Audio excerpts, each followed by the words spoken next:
Bismillahirrahmanirrahim. Assalamualaikum warahmatullahi wabarakatuh. Innal hamdalillah nahmaduhu wa nasta'inuhu wa nastaghfiruh wa na'udzu billahi min shururi anfusina wa sayyiati a'malina. Man yahdihillahu fala mudilla lahu wa man yudlil fala hadiya lahu. Asyhadu an la ilaha illallah wahdahu la syarika lahu wa asyhadu anna Muhammadan 'abduhu wa rasuluh. Qala Allah Ta'ala fi kitabihil karim, ya ayyuhalladzina amanu taqullaha haqqa tuqatih wa la tamutunna illa wa antum muslimun. Ya ayyuhan nasu taqu rabbakumul ladzi khalaqakum min nafsin wahidah wa khalaqa minha zawjaha wa batha minhuma rijalan katsiran wa nisaa'a wattaqullaha alladzi tasaaluna bihi wal arham innallaha kana 'alaikum raqiba. Ya ayyuhalladzina amanu taqullaha wa qulu qawlan sadida yuslih lakum a'malakum wa yaghfir lakum dhunubakum wa may yuti'illaha wa rasulahu faqad faza fawzan 'azima. Amma ba'du, fa inna asdaqal hadithi kitabullah wa khairal hadi hadi nabiyyina Muhammadin sallallahu alaihi wasallam wa syarrul umuri muhdatsatuha fa inna kulla muhdatsatin bid'ah wa kulla bid'atin dhalalah wa kullu dhalalatin finnar. Ma'asyiral muslimin wal muslimat rahimani wa rahimakumullah. Alhamdulillah pada pagi hari ini Allah Ta'ala mempertemukan kita dalam majelis yang mulia untuk kita mendekatkan diri kepadanya subhanahu wa ta'ala melalui kita bertafaqquh fiddin, mempelajari ilmu agama yang Allah Ta'ala muliakan bagi siapa saja yang menuntut dan mempelajarinya. Mudah-mudahan Allah Subhanahu wa ta'ala mengumpulkan kita semuanya sebagai golongan hamba-hamba yang disabdakan Nabi sallallahu alaihi wasallam, man salaka tariqan yahtamisu fihi ilman sahalallahu lahu bihi tariqan ila jannah. Barang siapa yang menempuh satu perjalanan atau menempuh satu usaha, satu cara untuk mencari ilmu agama Allah Ta'ala, maka kelak Allah akan mudahkan baginya jalan menuju surga-Nya. Ya rabbal alamin. Insyaallah pada kesempatan yang mulia ini kita akan memulai pembacaan satu kitab yang berjudul 40 nasihat di dalam memperbaiki rumah tangga. Kitab ini kita pilih karena diantaranya adalah berisikan tentang nasihat-nasihat penulis yang sifatnya aplikatif, sifatnya bisa diamalkan secara langsung, sehingga insya Allah dengan kita membaca dan mengamalkan kitab ini kita akan bisa meraih keberkahan di dalam hidup berumah tangga. Kita masuk muqaddimah terlebih dahulu sebelum kita membaca nasihat-nasihat yang disampaikan penulis. Anda bisa buka di halaman 7 ini, muqaddimah penulis Syekh Muhammad Shalih Al-Munajjid hafizahullah ta'ala. Setelah beliau membuka kitabnya dengan Bismillahirrahmanirrahim, kemudian memuji Allah Ta'ala dan khutbatul hajat, maka beliau mengatakan al-baitu ni'matun, rumah itu adalah suatu kenikmatan. Rumah itu adalah suatu kenikmatan. Sudah menjadi hal yang kita ketahui bahwa jika suatu kenikmatan itu Allah Ta'ala berikan kepada kita, maka tugas kita adalah mempertahankan kenikmatan itu, atau mungkin bisa menambah kualitas dan kuantitas kenikmatan itu dengan cara kita bersyukur kepada Allah Subhanahu wa ta'ala selaku Tuhan yang memberi kenikmatan tersebut. Karena Allah sendiri mengatakan dalam Al-Quran, wa idz ta'adzana rabbukum la in syakartum la azidannakum wa la in kafartum inna 'adzabi lasyadid. Allah mengumumkan kepada kalian semuanya bahwasanya siapa saja yang bersyukur kepada Allah atas nikmat yang Allah berikan kepadanya, maka Allah akan menambah nikmat itu kepada kalian. Dan apabila kalian itu mengkufurinya, ingkar, tidak mau bersyukur kepada Allah atas nikmat yang Allah berikan kepada kalian, maka sesungguhnya siksaku sangat pedih. Jadi ketika kita mendapatkan nikmat, pilihannya cuma dua. Kita mau bersyukur akan bertumbuh subur kenikmatan tersebut, gitu ya, atau kita memilih kekufuran sehingga kita akan menjadi hamba yang hancur dan dimurkai oleh Allah Subhanahu wa taala. Nah, salah satu nikmat yang Allah berikan adalah rumah dan rumah tangga, bukan rumah tambah tangga. Jadi rumah tangga atau rumah tetangga ini tambah nggak nikmat sih, karena bukan rumah sendiri, rumah tetangga. Jadi yang dimaksud ya al-baitu nikmatun, ini rumah yang dimaksud bukan sekedar rumah fisik yang kita tinggali, tapi juga keluarga yang tinggal di dalamnya. Ini semuanya adalah sepaket kenikmatan yang Allah berikan kepada kita semuanya dari sekian nikmat-nikmat duniawi yang Allah karuniakan kepada kita. Penulis mengatakan di sini, Allah Ta'ala berfirman, wallahu ja'ala lakum min buyutikum sakana. Dalam surat An-Nahl ayat 80, Allah berfirman, dan Allah menjadikan bagi kalian rumah-rumah kalian itu sebagai tempat untuk tinggal kalian, ya, sebagai tempat untuk kalian tinggal di dalamnya. Akan menjadi suatu kenyamanan dan kenikmatan kalau seseorang itu ketika berada di rumah dalam keadaan dia bisa nyaman untuk tinggal di dalamnya. Ya, jadi sifat tempat tinggal itu yang pertama dan paling utama adalah apa? Merasa nyaman, merasa aman dan merasa tentram ketika rumah tersebut ditinggali, kan begitu ya? Itu adalah sifat paling utama rumah itu jika dia sebagai nikmat Allah Subhanahu wa taala, ya, yang Allah berikan kepada hamba-hambanya. Ya, rumah itu akan benar-benar menjadi rumah yang baik apabila nyaman, tentram dan merasa aman bagi para penghuninya. Nah, mengomentari ayat ini Ibnu Katsir, ganti baterai. Jadi nggak pakai ini. Oh iya. Ibnu Katsir rahimahullah mengatakan, berarti ini mati plus Pak ya? Yang bisa. Oh gitu. Itu saya minum tehnya dulu.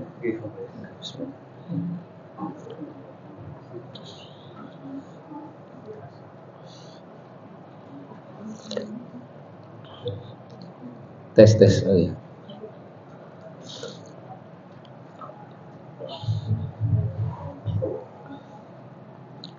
Kemudian Ibnu Katsir rahimahullah mengomentari firman Allah Ta'ala ini. Beliau mengatakan, yadhkuru tabaraka wa ta'ala kama ni'amihi ala abidihi. Allah Subhanahu wa ta'ala menyebutkan kesempurnaan nikmatnya kepada hamba-hambanya. Bima ja'ala lahum minal buyuti allati hiya sakanun lahum, yaitu dengan menjadikan bagi mereka rumah-rumah sebagai tempat tinggal mereka.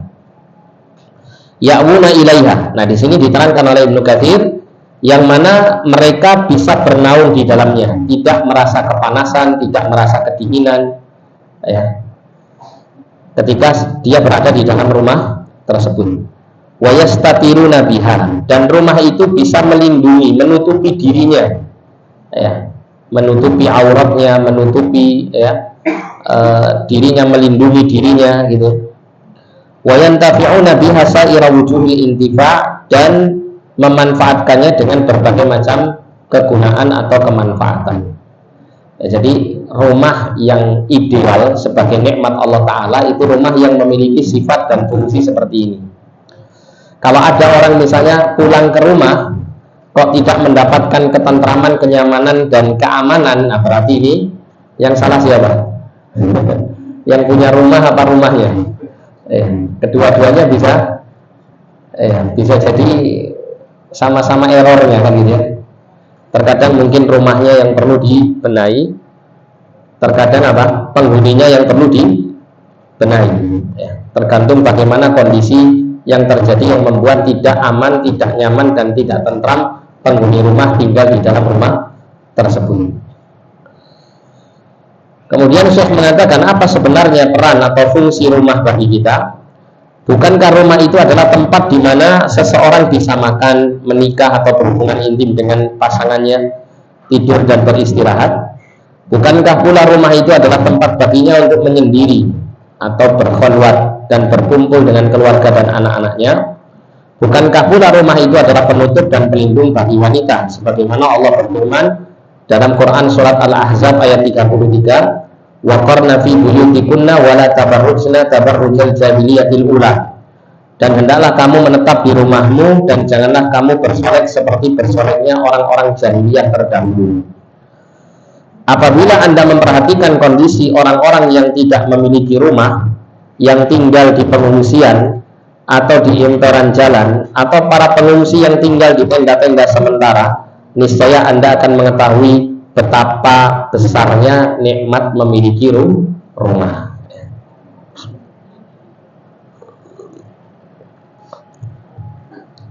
Jadi tadi penulis ya menyebutkan di antara fungsi rumah ya untuk kehidupan kita itu adalah seperti yang disebutkan tadi, tempat untuk kita makan, minum, ya, berkeluarga, beristirahat, ya, hidup bersama anak-anak gitu ya. Rumah juga secara khusus sebagai tempat perlindungan bagi para wanita, karena Allah perintahkan para wanita itu hendaklah untuk tetap tinggal di rumahnya, ya, untuk tetap tinggal di rumahnya. Ini juga mengandung pelajaran bagi kita bahwasanya fitrahnya para wanita itu adalah lebih sering di rumah daripada di luar rumah ya. Kalau ada wanita kok bukan karena keterpaksaan ya, bukan karena keadaan, kok kemudian suka ya keluar rumah daripada di dalam rumah, maka ini wanita jadi-jadian. Sudah apa? Sudah di luar fitrahnya gitu ya. Sudah di luar fitrahnya. Harus dikembalikan kepada fitrah yang sebenarnya gitu ya.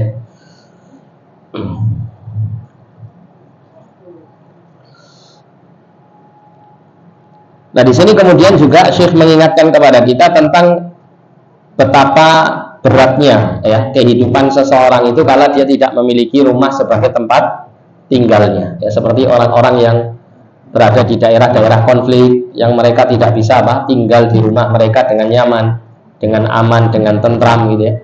Mereka harus tinggal di tempat-tempat seadanya, atau memang benar-benar karena kondisi kemiskinannya sehingga tidak memiliki tempat tinggal yang layak untuk dia tinggali. Nah, ini semuanya tentu akan membuat kita yang mendapatkan nikmat memiliki rumah ini akan bisa lebih bersyukur kepada Allah atas nikmat yang Allah berikan kepada kita. Ya, contoh sekarang ini saudara-saudara kita di Palestina, bagaimana hidup mereka, ya, kondisi mereka yang sangat susah di sana. Ini semua tentu ya di satu sisi kita sangat berempati kepada saudara-saudara kita ya.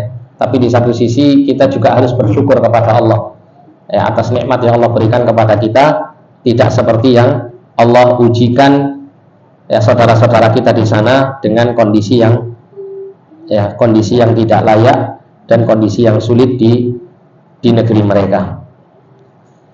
Kemudian jika Anda mendengarkan seorang tunawisma yang linglung yang mengatakan saya tidak punya tempat tinggal dan tempat untuk bermalam, terkadang saya tidur di rumah si fulan, terkadang di emperan toko atau di taman atau di tepian pantai. Ya, tempat untuk menyimpan bajuku adalah di mobilku. Nah, ini masih mending punya mobil. Ini orang-orang yang mungkin miskin di Saudi itu masih punya mobil. Karena ini penulis ini orang Saudi Arabia. Tapi kalau di negeri kita lebih parah lagi ya. Gerobak sampah, atau kadang punya sepeda ontel saja kan gitu ya, dibuat untuk membawa barang-barangnya. Jadi saya Anda akan mengerti makna dari kebingungan akibat dari tidak memiliki nikmat rumah. Nah, ini ya.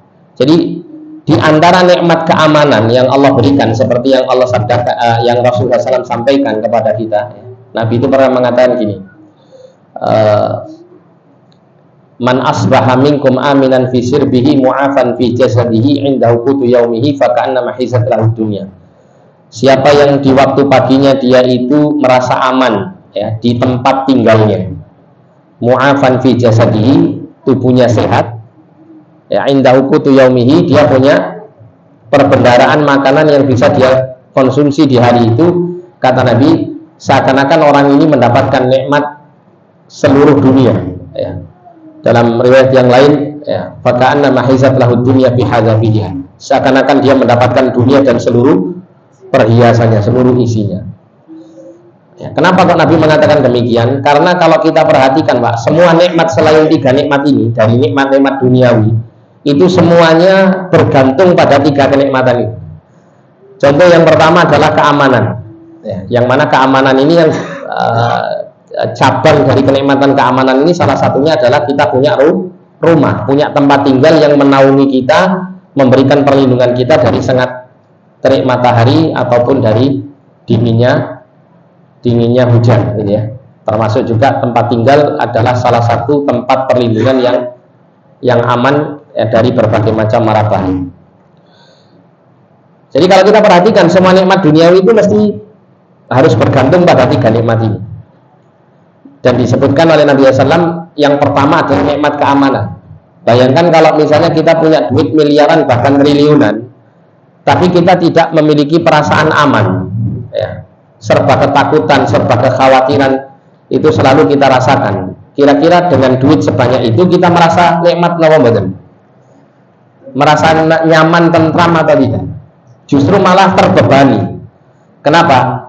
Ya, karena kita merasa butuh mengamankan diri sekaligus harta kita, kan begitu ya?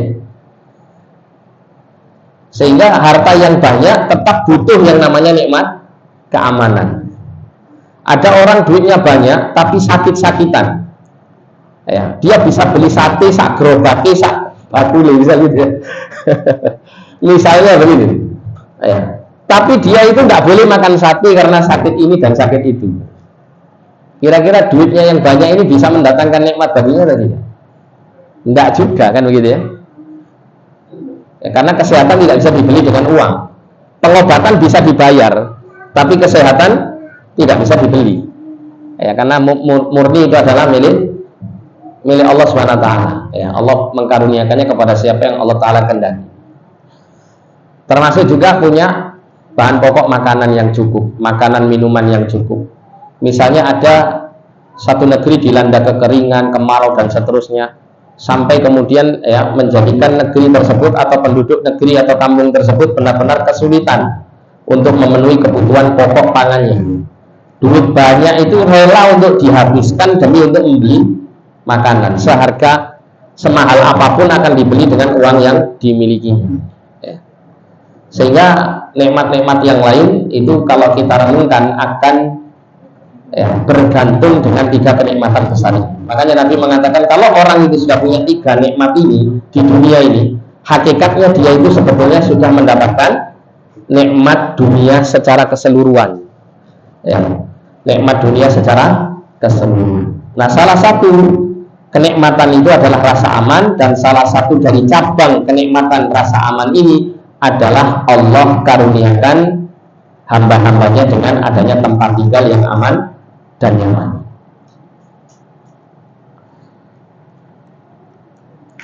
Disebutkan di sini, tatkala Allah menghukum Yahudi Bani Nadir, maka Allah cabut nikmat ini dan mereka pun diusir dari kampung halaman mereka. Allah Subhanahu wa taala berfirman dalam Quran surah Al-Hasyr ayat 2, "Huwallazi akhrajal ladzina kafaru min ahlil kitab min diyarihim li awwalil hasyr." Ya, dialah yang mengeluarkan orang-orang kafir di antara ahlul kitab dari kampung-kampung mereka pada saat pengusiran yang pertama. Ma dhanantum ay yakhruju wa dhannu annahum mani'atuhum husunuhum min Allah fa atahumullahu min haitsu lam yahtasibu. Maka Allah mendatangkan kamu tidak menyangka ya. Ma dhanantum, kamu tidak menyangka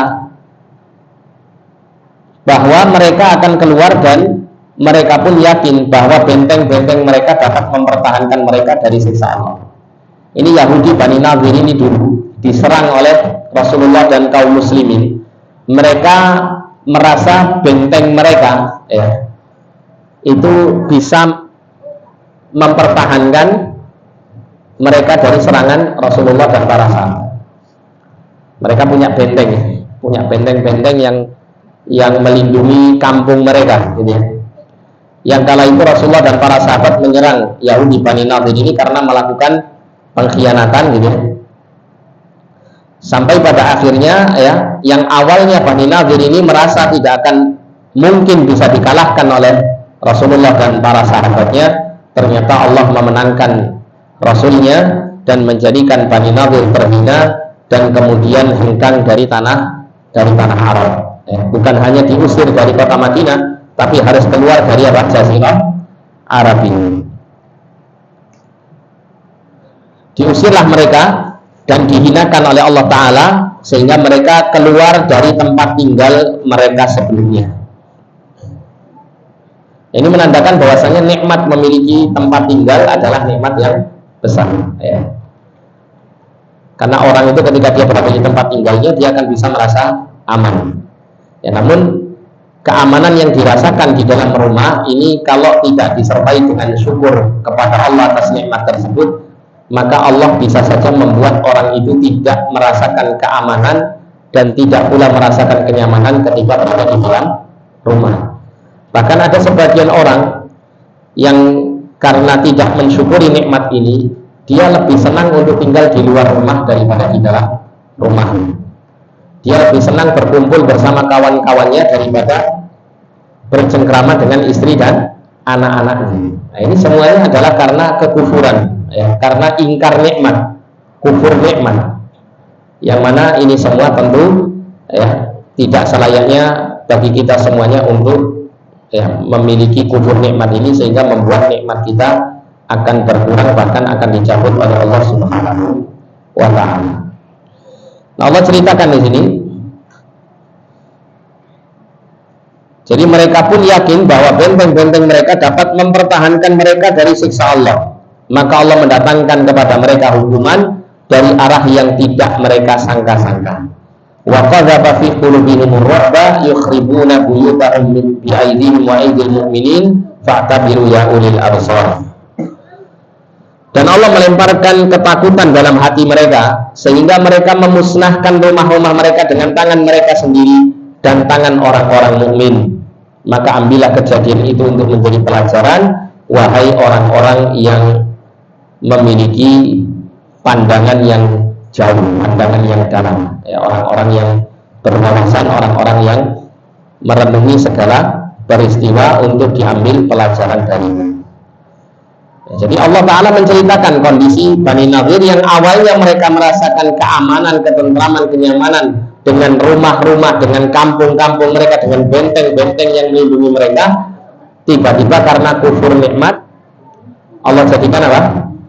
Mereka tidak merasa aman meskipun berada di kampung halaman mereka, di tempat tinggal mereka, ya. Sampai pada akhirnya menjadikan, ya, mereka keluar dari negeri mereka sendiri, ya, keluar dari kampung halaman mereka sendiri dan terusir dengan kondisi terhina. Ya. Kalau kita perhatikan ada dari kalangan kaum muslimin, ya, saudara-saudara kita dari Rohingya ini, ya, mereka pernah tinggal di sebuah tempat yang kemudian mereka diusir, mereka terlunta-lunta di tengah lautan, ya. Tidak jelas tujuannya mau kemana dan hendak kemana, mereka mau tinggal di mana, ya. Nah, ini semua juga bisa menjadikan ibrah bagi kita, ya, pelajaran bagi kita. Nah, tidak sulit bagi Allah yang awalnya Allah karuniakan kita ini hidup tenang, tentram di negeri kita, di kampung halaman kita, di rumah kita. Kemudian Allah jadikan hidup kita ini tidak nyaman setelah itu, ya. Kalau kita melihat misalnya di beberapa negara yang terjadi konflik, mereka sebelumnya tentu tidak memiliki pikiran bahwa beberapa waktu ke depan mereka akan menghadapi suatu keadaan yang menyulitkan hidup mereka di negeri mereka sendiri, kan begitu, ya. Mereka tidak punya pikiran bahwa nanti mereka, ya, akan terpaksa meninggalkan rumah mereka dan kampung halaman mereka. Ini semuanya tentu, ya, harus kita sikapi dengan sikap yang benar, gitu, ya. Menyikapi dengan sikap yang benar, mengambil pelajaran dan mendorong kita untuk semakin bersyukur kepada Allah atas karunia nikmat yang Allah berikan. Di sini penulis mengatakan ada sejumlah alasan mengapa seorang mukmin itu perlu memperhatikan kebaikan rumahnya. Jadi kebaikan rumah ini yang perlu kita perhatikan, bukan sekedar kebaikan dari sisi fisik rumah ini, ya. Bukan sekedar fisik rumah. Fisik rumah penting untuk kita perhatikan, ya. mana-mana atap yang bocor hendaklah segera ditambah supaya hujan tidak masuk. Mana-mana tempat yang bisa dimasuki oleh hewan-hewan yang nanti akan mengganggu dan merusak, ya, itu ditutup. Mana-mana tempat yang sekiranya membahayakan, mau roboh atau yang semisalnya, adalah segera diperbaiki. Mana-mana tempat yang mungkin kurang baik, kurang bagus, ya, sehingga membuat penghuni rumah tidak merasa nyaman, maka segera untuk diperindahkan, begitu ya, direnovasi dan seterusnya. Namun hendaklah, ya, kaum muslimin tidak hanya perhatian pada sisi pembangunan fisik rumah seperti halnya pada umumnya manusia, tapi hendaklah pada inti daripada kehidupan di dalam rumah itu yang bisa mendatangkan ketentraman, kenyamanan, dan keamanan, yaitu orang-orang yang menghuni di dalam rumah tersebut, ya. Bukan hanya rumah, bangunan rumahnya, tapi hendaklah rumah tangganya ini diperbaiki, bahkan lebih utama untuk selalu diperhatikan daripada sekedar apa? Memperhatikan keadaan fisik rumahnya.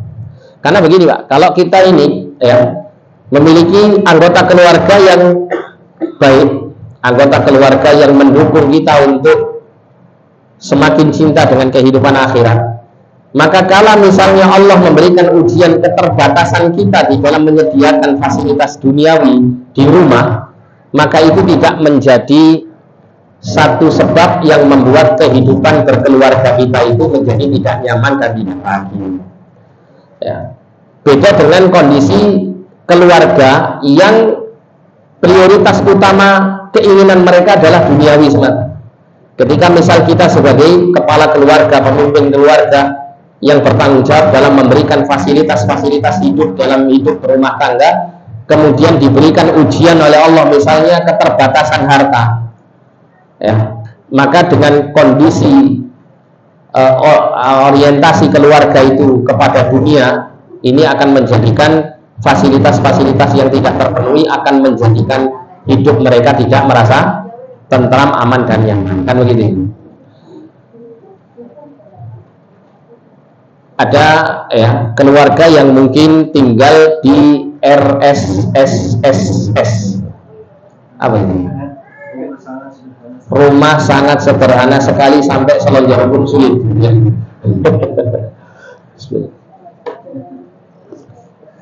S-nya berapa berarti ini? Berapa? Oh. Di apa kan? Oh, di atas ini ya. Oh ya, mungkin karena itu. Ketika seseorang misalnya bersama keluarganya tinggal di rumah yang sangat sederhana seperti ini, tapi hati mereka itu dilapangkan oleh Allah Ta'ala. Dengan apa? Dengan kecintaan kepada akhirat, ya, dengan menganggap bahwa dunia itu kecil, remeh, ya, bukan sebuah hal yang prioritas dalam hidupnya. Maka apa yang terjadi? Rumah yang sesederhana itu akan tampak dan terasa luas bagi hati para penghuninya. Tapi berbeda ketika seseorang itu orientasinya duniawi, seluas apapun rumah yang dimilikinya, selapang apapun halaman rumahnya, gitu ya, maka dia akan tetap merasa sempit jika orientasi duniawinya tidak tercapai. Memang saya punya duit banyak, rumah saya besar, luas, seluas lapangan, tapi tetangga saya seluas 2 lapangan, gitu ya. Dia memandang lebih tinggi dari sisi duniawi karena memang orientasinya duniawi. Nah, maka dia akan tetap merasa sempit rumahnya. Kenapa dia tidak melihat orang yang hanya tinggal di kolong jembatan atau tinggal di rumah yang sederhana tadi, ya. Kenapa mereka tidak melihat orang-orang yang tinggal di tempat-tempat yang seperti ini, sehingga mereka tidak meremehkan nikmat Allah Subhanahu wa taala yang sudah Allah berikan kepada mereka. Nah, sehingga di sini, ya, kata penulis ada sejumlah alasan mengapa seorang mukmin perlu memperhatikan kebaikan rumahnya. Ya, di antaranya yang pertama, menjaga diri dan keluarga dari neraka jahanam serta menyelamatkan dari siksa api yang membara. Jadi rumah ini akan bisa benar-benar menjadi tempat untuk menjaga diri dan keluarga dari siksa api neraka jika yang pertama rumah itu benar-benar difungsikan sesuai dengan petunjuk Allah dan Rasulnya. Dan nanti kita akan mendapatkan nasihat-nasihat dari penulis apa yang seharusnya kita lakukan agar rumah kita ini benar-benar memberikan keberkahan bagi kehidupan kita. Termasuk juga bukan hanya sekedar rumah sebagai tempat tinggal kita yang kita fungsikan ya di dalam hal-hal yang Allah dan Rasulnya tunjukkan untuk kita bisa meraih penjagaan diri dari siksa api neraka, tapi juga orang-orang yang tinggal di dalam rumah tersebut juga harus memperhatikan kondisi diri mereka di dalam menjalani ketaatan kepada Allah Subhanahu wa Ta'ala. Allah mengatakan dalam Al-Quran surat At-Tahrim ayat yang ke-6, Allah berfirman, ya ayyuhalladzina amanu qu anfusakum wa ahlikum nara. Wahai orang-orang yang beriman, jagalah diri kalian dan keluarga kalian dari siksa api neraka. Jadi di sini penjagaan diri terhadap siksa api neraka itu tidak cukup. Orang itu juga dituntut untuk menjaga keluarganya dari azab Allah Subhanahu wa Ta'ala. Nah, tentunya di situ ya usaha ya tiap-tiap orang di dalam menjaga keluarganya dari siksa api neraka ini yang paling banyak terjadi adalah di dalam rumah. Ya, kondisi seperti ini tentunya akan banyak bersinggungan dengan keluarganya terjadi di dalam rumah. Maka ya tentunya ketika seseorang berada di dalam rumah, maka hendaklah dia benar-benar mengkondisikan rumah dan siapapun dari keluarganya yang tinggal di rumah itu benar-benar terjaga dari azab Allah Subhanahu wa Ta'ala. Kemudian yang kedua adalah besarnya tanggung jawab yang akan dihadapi oleh pemimpin rumah tangga di hadapan Allah pada hari hisab, yaumul hisab, hari perhitungan kelak.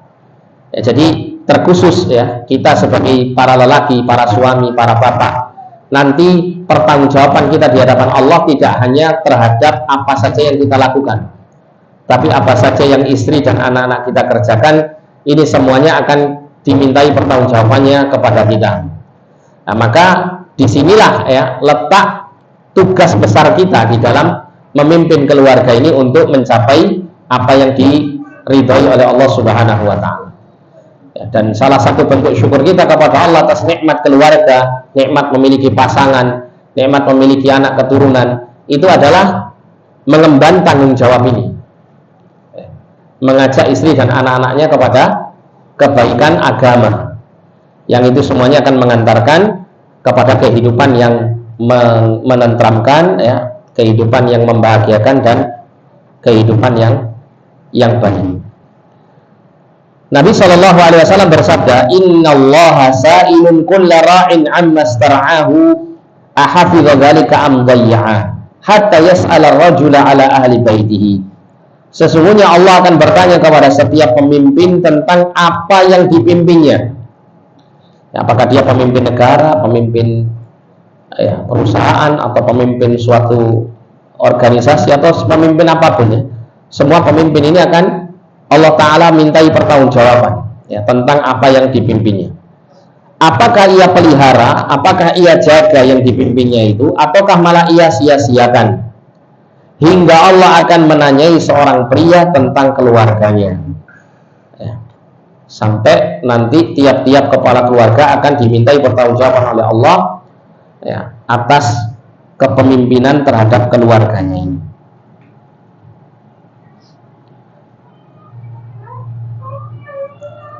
Kemudian yang ketiga, rumah itu adalah tempat untuk menjaga diri, menyelamatkan diri dari keburukan dan mencegah keburukan dari orang lain. Rumah adalah tempat berlindung yang syar'i ketika terjadi fitnah, ketika terjadi berbagai macam keburukan-keburukan di luar, maka salah satu tempat terbaik untuk melindungi keburukan dari keburukan-keburukan itu adalah di rumahnya. Ya, Nabi SAW mengatakan, tuba liman malaka lisanahu wa wasa'ahu baitahu wa baka ala khati'atihi. Ya, tuba, beruntunglah dengan keberuntungan yang besar. Tuba itu juga dimaknai dengan nama salah satu pohon yang sangat besar nanti di akhirat ya, pohon yang sangat besar nanti yang menaungi orang-orang beriman, para penghuni surga di akhirat. Keberuntungan yang sangat besar bagi orang yang bisa menguasai lisannya, yang bisa menjaga lisannya untuk tidak berkata-kata kecuali kata-kata yang baik. Wa wasa'ahu baitahu, dan terasa lapang baginya rumahnya. Nah, maksudnya apa di sini? Maksudnya dia merasa cukup untuk sering-sering di rumah daripada keluar rumah. Dia tidak keluar rumah kecuali kondisi-kondisi yang membutuhkan dia untuk keluar dari rumah. Kenapa? Karena bertepatan dengan kondisi fitnah yang menyebar yang sangat banyak di luar rumah. Banyak berbagai macam keburukan, entah keburukan syahwat, keburukan syubhat, itu terjadi banyak di luar rumah. Nah, maka orang yang beruntung itu diantaranya adalah yang senantiasa melazimi rumahnya, yang banyak tinggal di rumahnya untuk menyelamatkan diri, ya, dan agamanya dari berbagai macam fitnah-fitnah keburukan di luar rumah. Dia tidak keluar rumah kecuali sesuai dengan kebutuhannya saja. Wa baka ala khati'atihi, dan dia menangisi kesalahan dosa-dosanya. Termasuk orang yang beruntung itu adalah orang yang senantiasa menyesali atas kesalahan. Setiap kali dia melakukan suatu kesalahan, dia akan menyesal, dia akan berusaha untuk segera memohon ampun kepada Allah. Maka ini orang yang beruntung. Beda dengan orang yang setiap melakukan dosa tertawa, melakukan dosa bahagia, melakukan dosa merasa nyaman dan tentram, tidak merasa diazab oleh Allah Subhanahu wa taala. Orang yang seperti ini akan jauh dari taufik dan hidayah dari Allah taala untuk mendapatkan ampunan Allah. Karena akan selalu meremehkan dosa-dosa, bahkan dosa itu akan menjadi sebuah jalan bagi dia untuk meraih kesenangan syahwat dan hatinya. Kemudian dari Mu'adz radhiyallahu anhu, dia mengatakan, ahida ilaina Rasulullah sallallahu alaihi wasallam fi khamsin man fa'ala minhunna kana dhaminan 'ala Allah, man 'ada maridan aw kharaja ma'a janazatin aw kharaja ghaziyan fi sabilillah aw dakhala 'ala imamin yuridu bidzalika ta'zirahu wa tawqirahu aw qa'ada fi baitihi fayaslamun nasu minhu wa yaslam. Rasulullah Shallallahu Alaihi Wasallam menjanjikan bagi kita 5 perkara, yaitu bagi siapa yang bisa mengerjakannya, maka ia akan memperoleh jaminan dari Allah, jaminan keselamatan agama, jaminan keselamatan hidup, terutama nanti di akhirat. Yang pertama adalah orang itu jika menjenguk orang yang sakit. Yang kedua, keluar untuk mengiringi jenazah. Yang ketiga, keluar untuk berperang di jalan Allah. Yang keempat, keluar untuk menemui pemimpin dalam rangka menghormati dan memuliakannya. Dan yang kelima, nah ini yang menjadi kesesuaian dalam pembahasan kita ini, yaitu tinggal di rumahnya sehingga orang lain selamat darinya dan ia selamat dari orang lain. Artinya mengurangi kadar interaksi bersama manusia, lebih sering berada di rumah demi untuk kemaslahatan agamanya. Bukan kemudian tidak keluar rumah sama sekali, enggak. Kita tentunya butuh sesuatu yang mengharuskan kita untuk keluar rumah, seperti mencari maisha dan seterusnya. Tapi yang dimaksud dalam hadis ini adalah jika kita tidak memiliki keperluan penting untuk keluar rumah, maka tinggal di rumah itu lebih afdal, lebih utama. Kenapa? Karena akan lebih menjaga agama kita. Lebih-lebih di masa sekarang, Pak. Di masa sekarang itu segala keburukan di luar rumah itu ada. Jangankan di luar rumah, di dalam rumah saja masih bisa diakses keburukan itu. Lah lebih-lebih apa ketika keluar rumah. Mungkin kalau di rumah hanya sekedar melalui dunia maya. Kalau keluar itu dunia maya plus dunia nyata, kan gitu ya. Jadi seperti itu.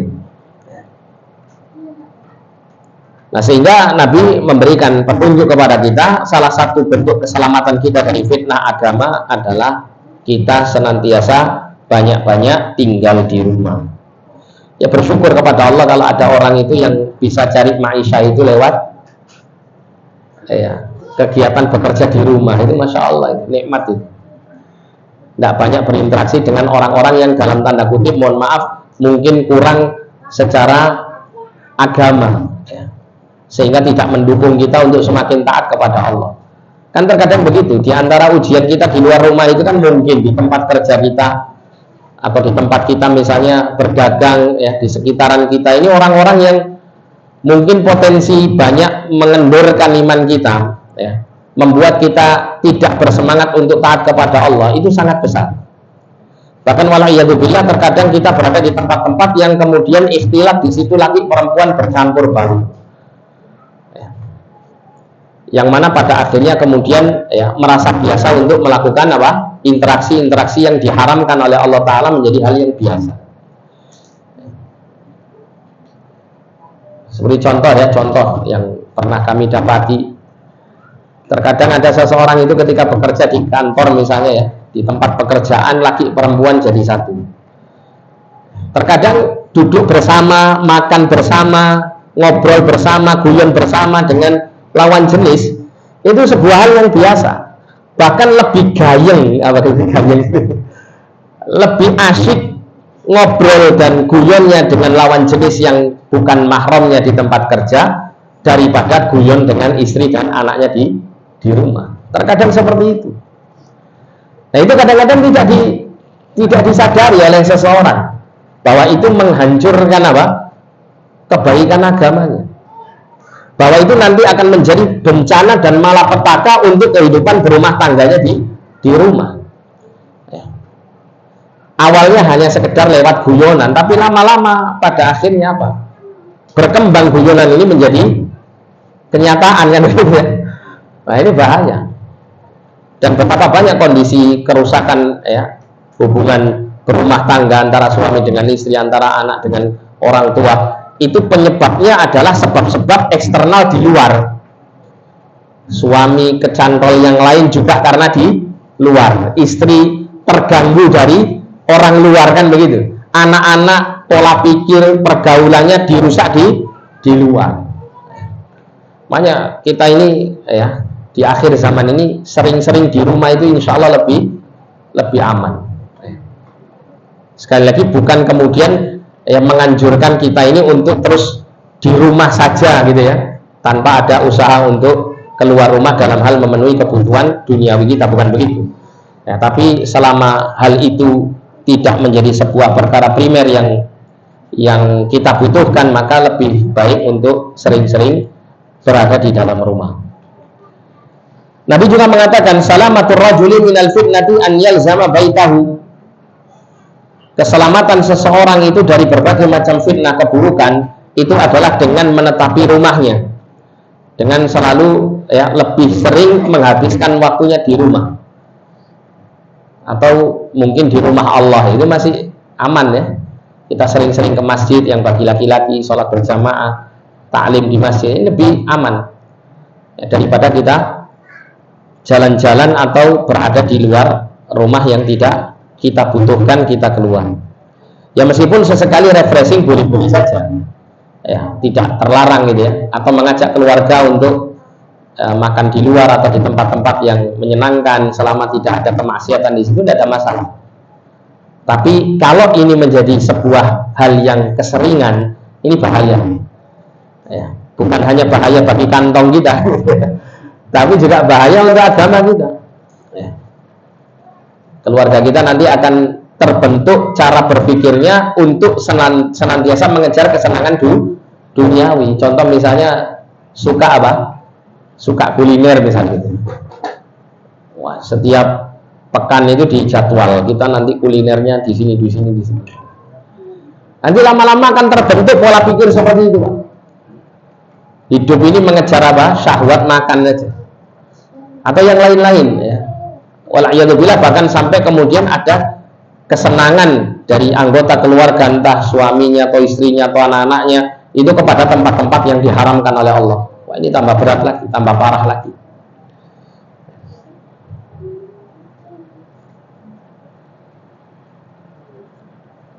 Seorang muslim lebih dapat mengambil manfaat dari hal ini, terutama di dalam kondisi ghurbah, keterasingan.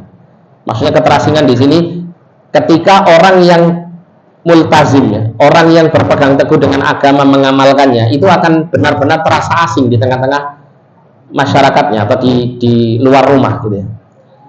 Manakala ia tidak mampu untuk mengubah begitu banyaknya kemungkaran, namun ia memiliki tempat untuk berlindung dengan masuk ke dalam rumahnya sehingga ia bisa melindungi darinya dari perbuatan haram atau memandang kepada perkara yang haram, atau melindungi istrinya dari tabarruj, melakukan bersolek dan sufur, yaitu menampakkan kecantikannya di khalayak ramai, dan melindungi anaknya dari sahabat-sahabat yang buruk.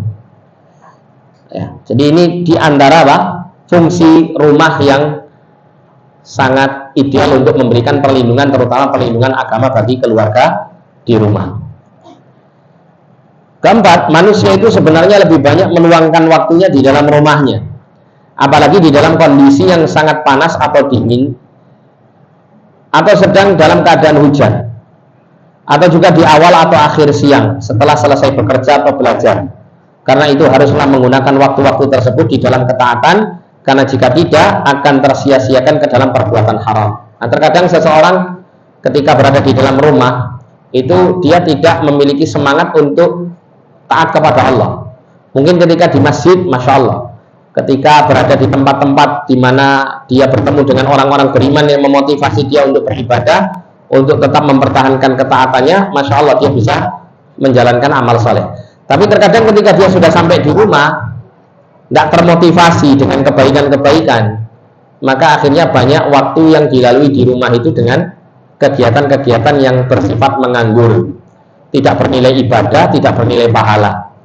Bahkan wala'iyadzubillah, terkadang ada sebagian orang yang di rumah justru ada keinginan besar untuk bermaksiat kepada Allah Subhanahu wa taala.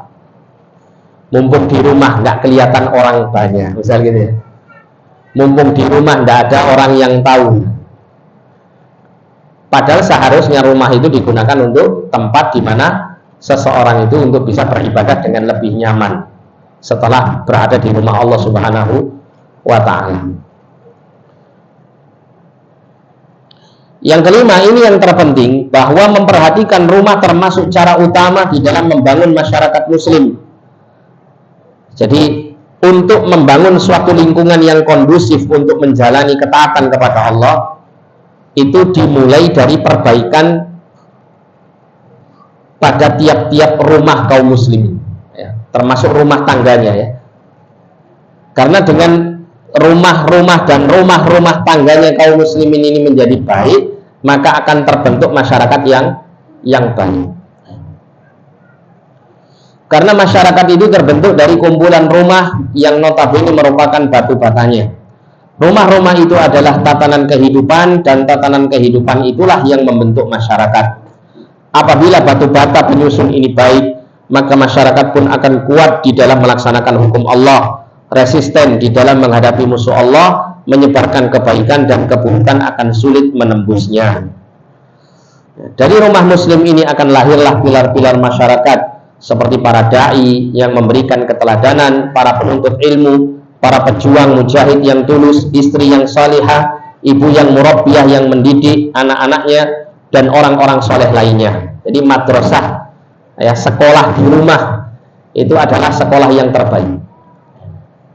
Meskipun misal kita ini telah menyekolahkan anak-anak kita di luar, di sekolah-sekolah, tapi sekolah terbaik untuk anak-anak kita hakikatnya adalah di rumah. Keteladanan orang tua, nasihat-nasihat orang tua, didikan orang tua itu yang menentukan.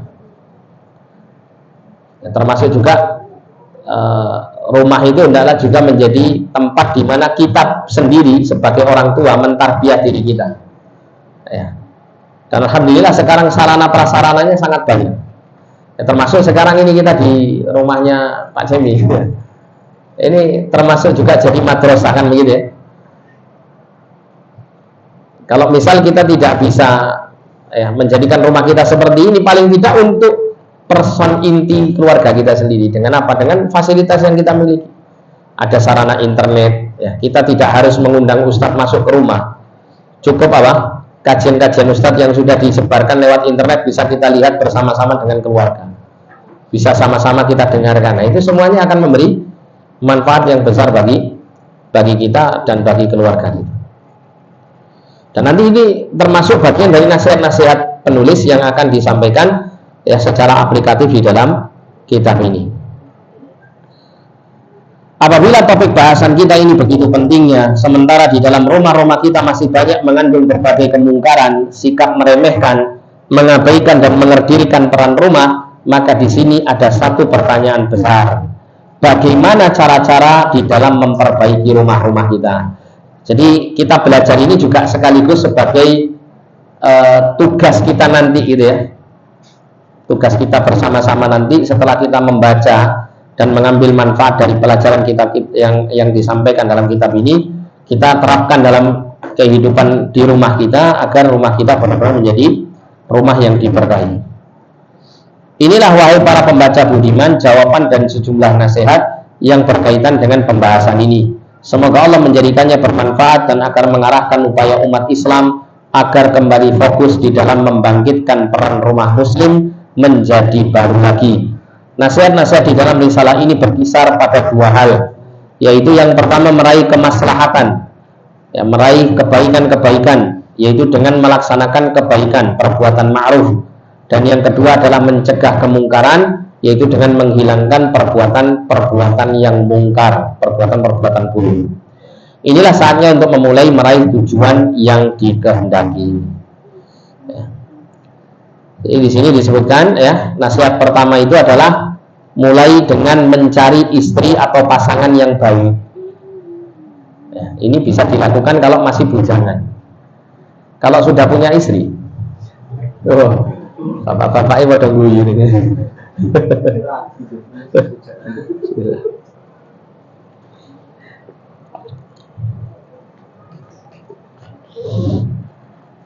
Kalau sudah punya istri, kalau istrinya belum dirasa baik, ya bersama-sama untuk memperbaiki diri, kan gitu ya. Jangan ambil alternatif yang kedua, karena yang pertama ini harus diperbaiki dulu. Ya. Jangan mengambil alternatif yang kedua. Perbaiki dulu yang pertama. Karena kalau mengambil alternatif yang kedua, maka akan semakin berat beban kita sebagai suami, gitu ya.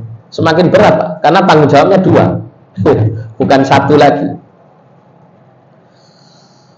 Jadi Allah berfirman, wa ankihul ayyama minkum was-salihin min ibadikum wa imaikum iyakunu fuqara ayughnihimullah min fadlihi wallahu wasi'un alim. Dalam Quran surat An-Nur ayat 32 Allah berfirman, dan kawinkanlah orang-orang yang sendirian di antara kamu dan orang-orang yang layak kawin dari hamba-hamba sahayamu yang lelaki dan hamba-hamba sahayamu yang perempuan.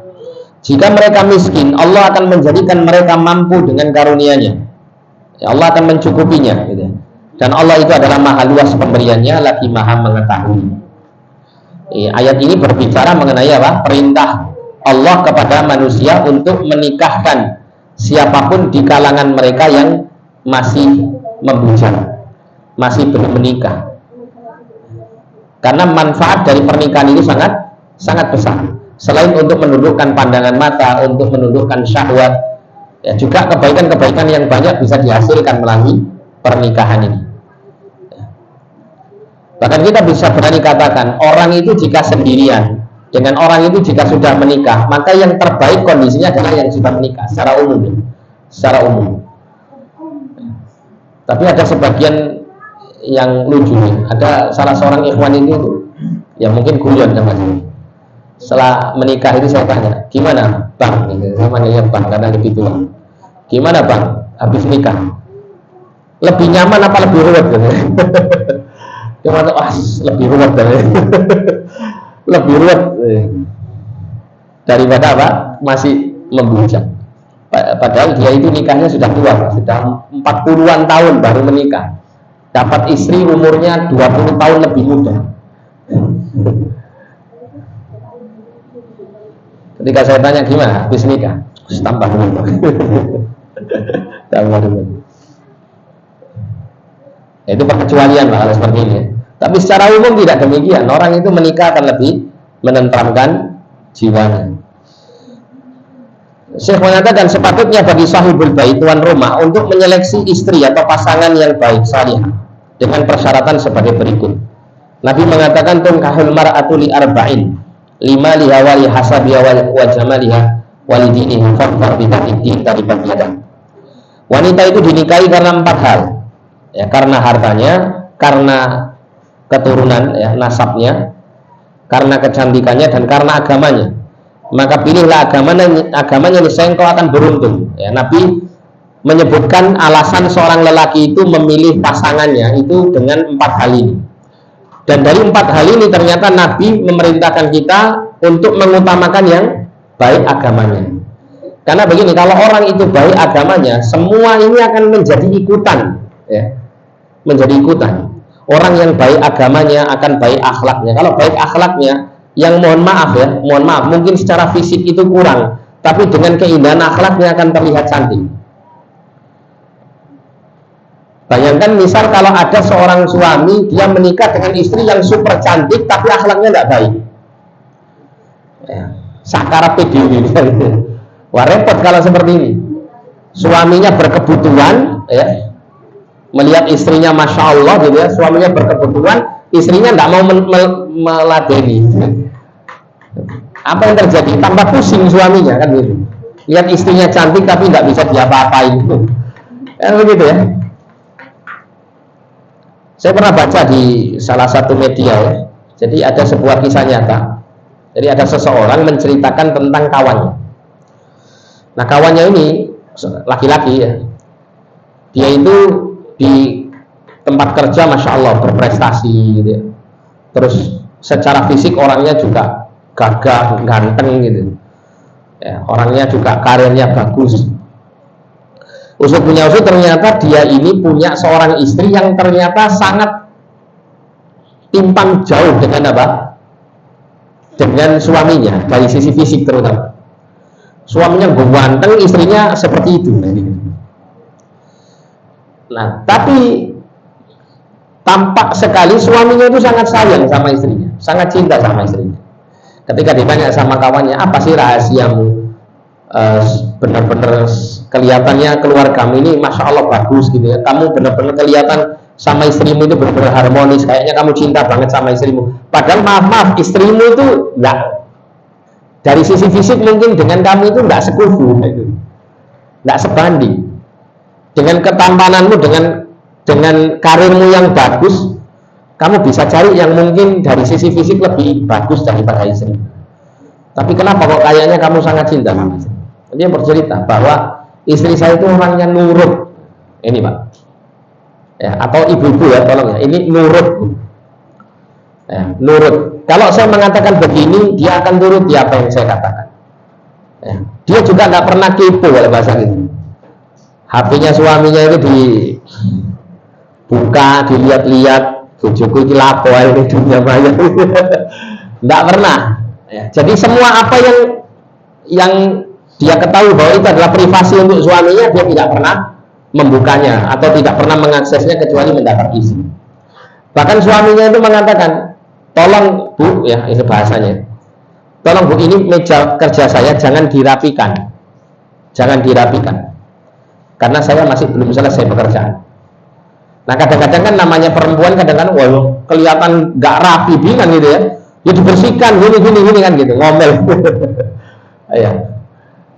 Tapi enggak, si wanita ini nurut. Apa kata suaminya seperti itu ya sudah.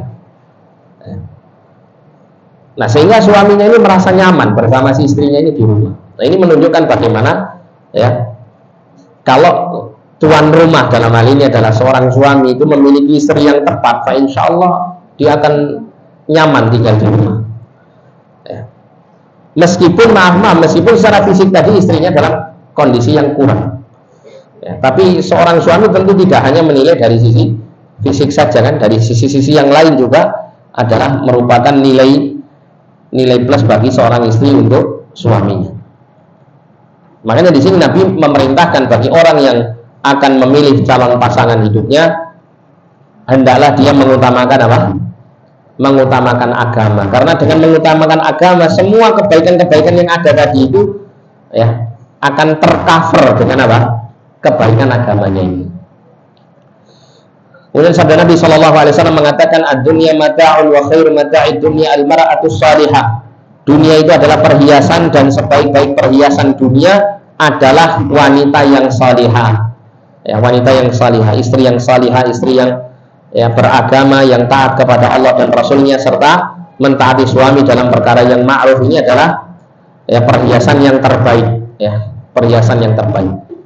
Siapapun lelaki yang memiliki wanita salihah seperti ini, dia akan hidupnya bahagia. Karena Nabi menjamin bahwa wanita salihah ini adalah perhiasan dunia.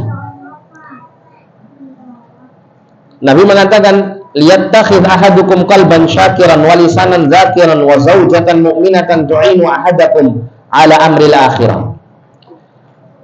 Nabi bersabda, hendaknya yang kalian cari adalah hati yang selalu bersyukur, lisan yang selalu berfikir, dan istri yang salihah yang membantu kalian untuk meraih akhirat. Ini Masya Allah, ini indah ini. Ketika kita diberikan nikmat oleh Allah, hati yang selalu bersyukur, hati kita ini akan jadi lapang, Pak. Orang itu kalau dia bisa bersyukur, berarti tandanya dia qanaah, bisa menerima segala apa yang menjadi nikmat yang Allah berikan. Dan seseorang itu bisa qanaah dan bersyukur, itu tidak semata-mata lihat nikmat itu, tapi dia melihat siapa pemberi nikmat tersebut. Kalau orang itu terpana hanya pada sisi kenikmatan, maka terkadang dia akan terlalaikan daripada sang pemberi nikmat, sehingga terkadang dia akan menimbang-nimbang nikmat itu dengan nikmat yang lain. Kadang ada orang itu yang mungkin mendapatkan satu nikmat dari Allah Ta'ala yang Allah pilihkan, dan itu menurut Allah terbaik untuknya, tapi ketika dia hanya fokus pada kenikmatan itu saja, dia bandingkan nikmat itu dengan nikmat yang lebih banyak yang dimiliki orang lain, maka nikmat yang sedikit yang menurut pandangan matanya itu akan membuat hatinya sulit untuk bersyukur kepada Allah, sehingga hatinya sulit untuk menerima nikmat tersebut sebagai sebuah kenikmatan. Tapi kalau misalnya dia memandang nikmat itu disertai dengan memandang siapa yang memberi nikmat ini, maka dia akan mendapati nikmat itu sebuah keistimewaan. Kenapa? Karena dia tahu bahwa Allah kalau memilihkan nikmat itu untuknya, Allah memilihkan yang terbaik untuk kemaslahatan hidupnya. Sehingga kenikmatan yang diberikan Allah meskipun tampak sedikit, tapi bagi hatinya ini adalah sebuah kenikmatan yang paling membahagiakan, paling bermaslahat untuk kehidupan. Sehingga dia akan lebih bisa bersyukur kepada Allah, dan hatinya akan dilapangkan oleh Allah untuk meraih kenikmatan tersebut dengan qanaah. Termasuk juga lisan dan zakiran, lisan yang selalu berpikir kepada Allah. Ini juga mendatangkan kebaikan yang besar. Dan di sini juga ada seorang istri yang mendampinginya, seorang wanita mukminah yang selalu mendukung dia dalam urusan akhirat. Tidak selalu ngeroweng urusan dapur, urusan make up misalnya gitu ya, urusan baju dan urusan-urusan duniawi yang lain. Tapi selalu mengingatkan suaminya untuk hal-hal yang bersifat akhirat. Suaminya rotok lesu, rotok males untuk ibadah, dimotivasi. Ayo mas, sampean jaluk opo. Saya turuti asal. Sampean semangat lagi beribadah. Ada sebuah kisah, Masya Allah, seorang istri salihah. Dia memotivasi suaminya supaya suaminya menjadi seorang hafid penghafal Quran. Istrinya mengatakan, mas, ini bahasa saya, sebetulnya bahasanya bahasa Arab, ini cerita dari Arab.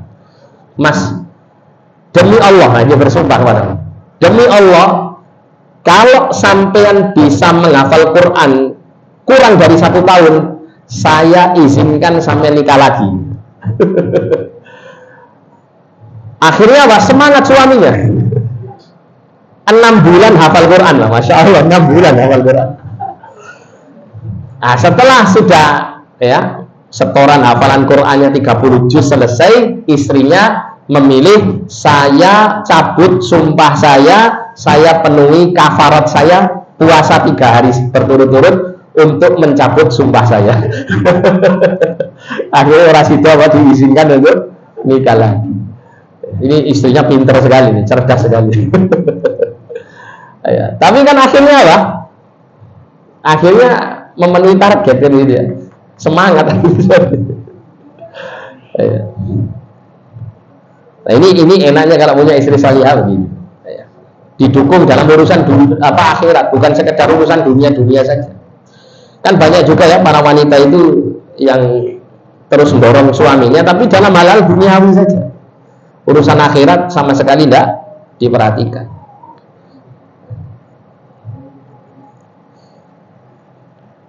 Kemudian Nabi mengatakan, ya Mu'ad, qalbun syakirun wa lisanun dzakirun wa zaujatun shalihatun tu'inuka ala amri dunyaka wa dinika khairun maktanazan nas.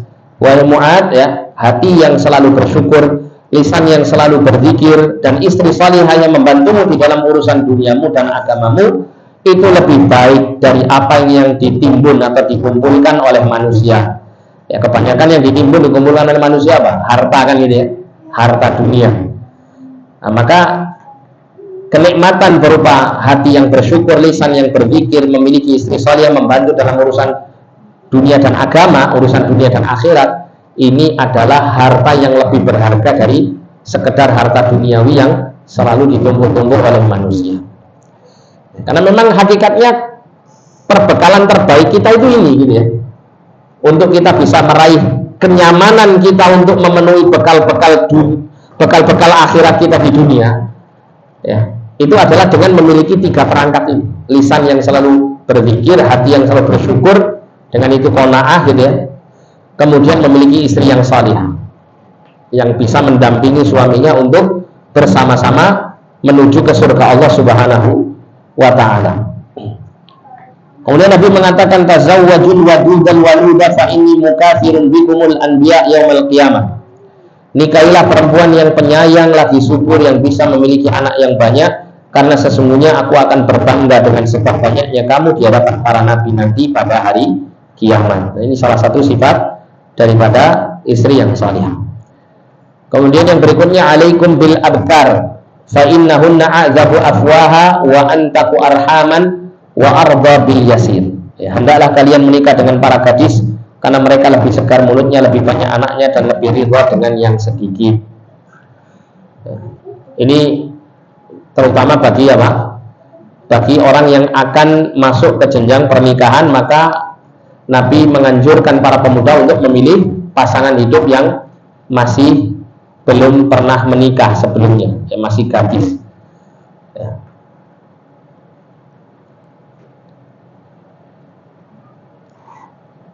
Dikatakan juga di sini ya, dalam riwayat lain, wa aqallu khubban ay khida'an, dan paling sedikit kecurangannya, ya, yaitu tipu dayanya, ya. Karena belum berpengalaman gitu. Kalau masih gadis belum berpengalaman. Kalau sudah janda punya pengalaman lebih, jam terbangnya lebih tinggi. Tapi di sini hanya sekedar perintah yang bersifat anjuran, bukan perintah yang bersifat wajib. Ya, pernah ada seorang sahabat bernama Jabir, beliau memilih untuk menikahi janda daripada perawan, padahal dia belum pernah menikah. Ya.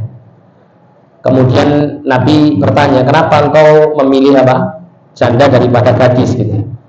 Maka Jabir menceritakan tentang kemaslahatan yang akan dia peroleh jika menikahi janda. Ya. Dengan alasan Jabir itu punya beberapa saudari, dan kala itu orang tuanya Jabir sudah meninggal, sehingga Jabir ini selain kakak juga seperti orang tua bagi adik-adik perempuannya. Nah, maka dia memilih seorang wanita yang secara usia itu sudah matang. Ya, tentunya di sini mereka-mereka yang masih janda ini yang lebih matang daripada yang masih gadis. Kalau dia memilih gadis, maka dikhawatirkan akan terjadi kurang baik hubungannya dengan adik-adik perempuan. Ya, maka nyari orang yang bisa ngemong, misalnya gitu. Nah, dia akhirnya memilih seorang janda. Jadi tidak ada ketercelaan kalau seorang pemuda memilih ya wanita dari kalangan janda untuk dinikahi. Ya, tapi Nabi hanya menyarankan, mengutamakan bagi mereka untuk memilih gadis. Kita selesaikan nasihat pertama ini ya. Apabila wanita yang salihah adalah salah satu unsur dari 4 kebahagiaan, maka wanita yang jelek merupakan salah satu unsur dari kesengsaraan. Nah, ini jelas. Ya. Kalau Anda ya berada di rumah misalnya, kemudian ya maaf misalnya Anda punya atau diuji oleh Allah istri yang tidak baik, maka Anda akan lebih nyaman hidup di luar rumah daripada dalam rumah. Kenapa? Karena ya, Anda akan selalu berhadapan dengan wanita yang tidak bisa menjaga lisannya, tidak bisa menjaga peranginya, dan tidak bisa menjaga sikapnya di hadapan suaminya. Nah, ini tentu tidak akan membuat nyaman suaminya ketika berada di sisinya. Nabi mengatakan, "Faminas sa'adati al-mar'atu taraha tu'jibuka." Di antara bentuk kebahagiaan itu adalah wanita yang ketika kau pandang, ia mengagumkan dirimu. Ia menjadikan kamu kagum terhadapnya, maksudnya begitu. Wa taghibu fata'manuha 'ala nafsiha wa malika. Dan ketika ia tidak berada di sisimu, ia menjaga dirinya dan hartamu, terpercaya dia gitu ya. Wa minasyaqawati, dan termasuk dari kesengsaraan adalah al-mar'atu taraha fatasu'uka. Wanita yang ketika kau memandangnya membuatmu kesal. Penampilannya enggak menarik, perilaku dan tutur katanya tidak menyenangkan ya. Sehingga membuat suaminya ilfil ya, tidak memiliki perasaan yang nyaman dengan istrinya ini. Nah, repotnya kan banyak para wanita begitu ya, ketika bersama suaminya ya sekedarnya saja, berpenampilan sekedarnya. Tapi kalau nanti keluar rumah, wah masya Allah ya, seperti bidadari. Ya, semuanya serba berwarna semua ya. Serba berwarna semua, serba wangi, serba berwarna. Wajahnya berwarna, bajunya berwarna, semuanya ya bikin tertarik orang yang melihat. Tapi repotnya sebagian laki-laki itu bangga dengan hal itu, padahal itu adalah sebuah apa? Sebuah bagian daripada kerusakan kan ini ya. Tapi sebagian laki-laki merasa bangga. Makanya kadang-kadang ada seorang laki-laki perjaka kalau ingin cari istri, itu salah satu yang memotivasi mereka itu untuk cari wanita yang cantik. Itu katanya agar supaya tidak malu-maluin kalau diajak kondangan. La ilaha illallah. Ya. Wa tahmilu lisanaha 'alaika. Ya. Jadi di antara bentuk kesengsaraan selain wanita yang ketika kau memandangnya membuatmu kesal, ya, dia juga suka mengkritikmu dengan lisannya. Ya, dikit-dikit mencela, dikit-dikit membandingkan ya suaminya dengan orang lain. Nah ini menyakitkan sekali. Ya, wa in ghibta anha lam ta'manha 'ala nafsiha wa malika. Ya, serta apabila kau tidak berada di sisinya, ia tidak bisa menjaga dirinya dan hartamu. Ya. Mudah berkhianat. Ya. Mudah berkhianat. Nah, wanita-wanita yang model seperti ini, Pak, yang termasuk bagian dari kesengsaraan hidup, ini mulai banyak bermunculan di masa zaman kita sekarang kan gitu. Nah, sehingga tentunya, Pak, kita banyak-banyak berdoa memohon kepada Allah agar Allah memperbaiki kondisi istri suami kita gitu ya, agar supaya menjadi orang-orang yang bisa benar-benar ya mendatangkan ketentraman dan kebahagiaan bukan hanya di dunia maupun di akhirat nantinya, dengan perangai akhlak yang mulia dan kesalehan dan kesalihan pasangan hidup kita. Kemudian di sisi lain harus kiranya melihat keadaan orang yang akan meminang seorang wanita muslimah dan menerima pinangannya apabila memenuhi persyaratan sebagai berikut. Idza atakum man tardawna khuluquhu wa dinahu fazawwijuhu illa taf'alu takun fitnatun fil ardi wa fasadun 'arid. Ya, jadi sebagaimana ya seorang laki-laki muslim itu hendaklah dia mencari pasangan hidupnya dari kalangan muslimah yang salihah, demikian pula seorang wanita salihah hendaklah dia mencari pasangan dari laki-laki yang saleh. Nabi mengatakan di sini, apabila datang kepadamu orang yang kau ridhai akhlak dan agamanya, ada dua yang menjadi kriteria paling utama untuk memilih seorang laki-laki sebagai pasangan hidup seorang perempuan. Yang pertama apa kata Nabi tadi?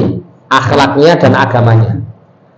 Akhlaknya di sini akan menjadikan si lelaki ini berlemah lembut dengan istrinya, kelak bersabar dengan kekurangannya, ya, selalu berusaha untuk mendidiknya dengan baik, ya, melalui akhlaknya yang mulia dia akan berinteraksi dengan istrinya. Dan yang kedua agamanya, ketaatannya, ibadahnya kepada Allah. Nah ini menandakan juga bahwa ada seorang lelaki mungkin akhlaknya baik dari sisi hubungan ya dengan pasangan hidupnya baik, tapi agamanya amburadul, sholatnya bolong-bolong, puasa kadang enggak puasa gitu ya. Ibadahnya banyak yang rusak. Atau mungkin agamanya bagus tapi akhlaknya kurang baik. Orangnya masya Allah, ya, sholatnya selalu berjamaah di masjid, puasanya tidak pernah berhenti, tidak pernah putus puasa Daud, tapi tidak pernah menurunkan apa tongkatnya dari pundaknya. Suka membuat apa kekasaran